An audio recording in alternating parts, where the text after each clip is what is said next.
Histoire de Marseille, c'est le podcast qui parle des petites histoires comme de la grande histoire de Marseille. Marseille et son approvisionnement en eau, c'est une histoire qui dure depuis toujours.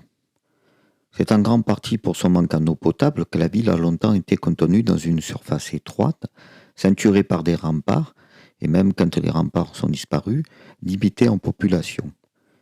Mais c'est aussi la présence d'un fleuve qui a convaincu les Phocéens de rester au pied de ce Lacidon devenu Vieux-Port. Nous sommes en 1834.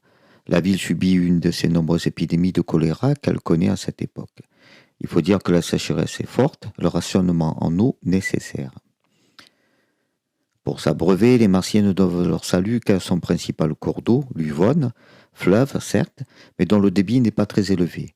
Pas mieux avec le Jarret, principal affluent de l'Uvonne, il y avait un autre fleuve, le ruisseau des Égalades, mais il est reconverti en égout et sans grand débit. Il ne reste que les nombreux puits, plus de 10 000 en ce temps-là, mais insuffisants également. C'est ce qui a décidé le maire de Marseille de 1832 à 1843, Maximin Dominique Consolat, en 1834, de lancer la construction d'un canal pour ramener l'eau de la Durance jusqu'à Marseille, et ce, quoi qu'il advienne, quoi qu'il en coûte, pour reprendre ces fameux mots.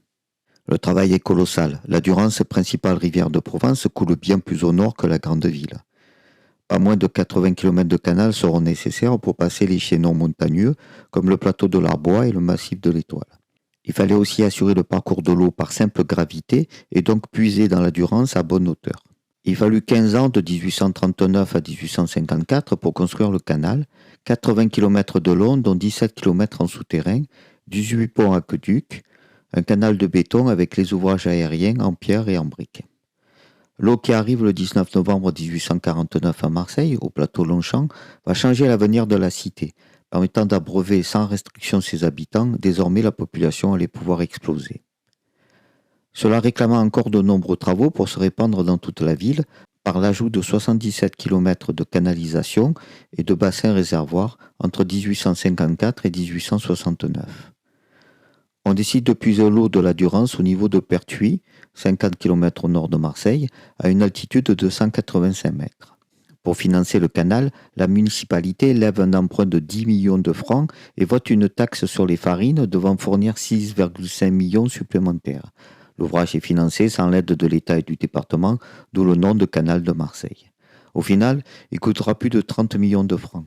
Le canal décrit une boucle au nord-ouest, passant par le puits Sainte-Réparate, Saint-Estève, la Roque d'Anteron, Charleval, pour fuir vers le sud en passant par un long tunnel sous la chaîne des côtes. Ensuite, la vallée de la Touloubre. Franchi grâce à l'aqueduc de Valmousse, vers Coudou, le canal oblique au sud-est pour se retrouver à angle droit dans la vallée de l'Arc. Il faut franchir la rivière, ce qui sera fait grâce à l'aqueduc de Roquefavour. Bâti en 7 ans, ce pont mesure 375 mètres de long, culmine à 80 mètres. Il faut encore franchir les chaînes de la Nerte et des Pennes par des souterrains pour enfin arriver à Marseille par Saint-Antoine, à la côte de 149 mètres. Pour le reste, le canal se subdivise en plusieurs branches pour couvrir tout Marseille et quelques communes limitrophes en alimentant des bassins.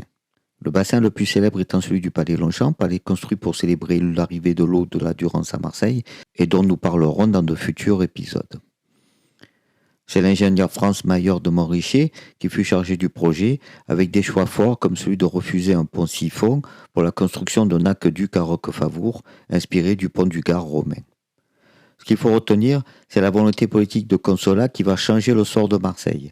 En 1876, 40 ans plus tard, la ville a vu sa population doubler tout en disposant de 30 fois plus d'eau par jour et par habitant. Désormais, Marseille ne manquera plus d'eau, même lors des épisodes de sécheresse. Dans le prochain épisode, nous parlerons d'une chasse au tigre dans Marseille. À très bientôt sur le podcast Histoire de Marseille. N'oubliez pas d'aller visiter la chaîne YouTube, juste une mise au point. youtube.com/c/juste-mise-au-point pour d'autres histoires de Marseille ou le site jumap.blog.